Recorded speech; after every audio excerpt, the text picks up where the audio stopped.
നമ്മൾ ഇന്നലെ വായിച്ചതിൻ്റെ എക്സ്പ്ലനേഷനാണ് ഇന്ന് പറയുന്നത്.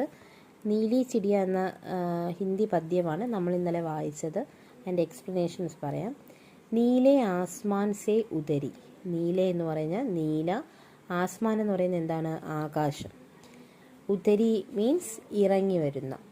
അപ്പോൾ നീല ആകാശത്തു നിന്നും ഇറങ്ങി വരുന്ന, നീലെ ആസ്മാൻ സേ ഉദരി, നീല ആകാശത്തു നിന്നും ഇറങ്ങി വരുന്ന. നീലി ഏക്ക് നീരാളി ചിടിയ, നീല നിറമുള്ള. നീരാളി മീൻസ് വിചിത്രമായ അല്ലെങ്കിൽ യുണീക്ക്, അതുല്യമായ എന്നൊക്കെ മീനിങ് വരുന്നതാണ്. നീല നിറമുള്ള ഒരു അതുല്യമായ ഒരു പക്ഷി അല്ലെങ്കിൽ വിചിത്രമായ, നമ്മൾ ഇതുവരെ കണ്ടിട്ടില്ലാത്ത ഒരു പക്ഷി.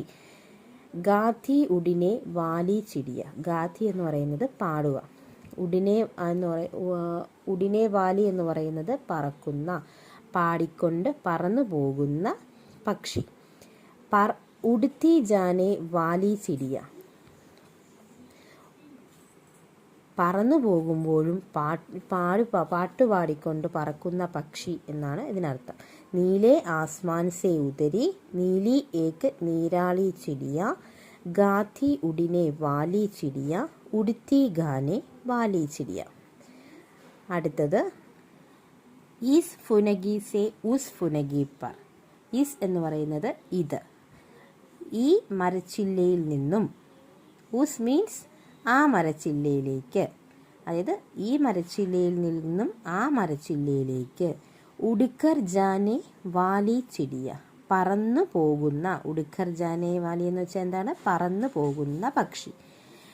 ചൻ പത്തോ ഇൻ പത്തോമേം ഉൻ പത്തോമേം. ഈ ഇലകളിൽ നിന്നും, പത്തോ എന്ന് വെച്ചാൽ ഇലകളിൽ, ഇന്നെന്ന് വെച്ചാൽ ഈ ഇലകളിൽ നിന്നും, ഉൻ പത്തോമേം ആ ഇലകളിലേക്ക്.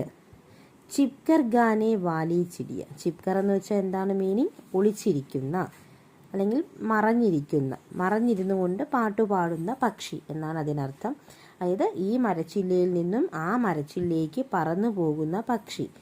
ഈ ഇലകളിൽ നിന്നും ആ ഇലകളിലേക്ക് ഒളിഞ്ഞിരുന്ന് പാടുന്ന പക്ഷി. അതാണ് ആ 4 വരിയുടെ അർത്ഥം എന്ന് പറയുന്നത്. അടുത്ത പർ പടുക്കാക്കർ നീച്ചെ ആക്കർ ധാന ഖാനെ വാലി ചിടിയ, ധാന ഖാക്കർ പർ പടുക്കാക്കർ ചെട് ഉട് ജാനെ വാലി ചിടിയ. പർ പടുക്കാക്കർ എന്ന് പറയുന്നത് ചിറകടിക്കുന്നതിനെയാണ് പർ പടുക്കാക്കർ എന്ന് പറയുന്നത്. ചിറകടിച്ചുകൊണ്ട്. നീച്ചെ ആക്കർ എന്ന് വെച്ചാൽ താഴേക്ക് ഇറങ്ങി വന്നു. ധാന ഖാനെ വാലി ചിടിയ, നമ്മൾ ആ പിക്ചറിൽ നിങ്ങൾ കാണുന്നുണ്ട്.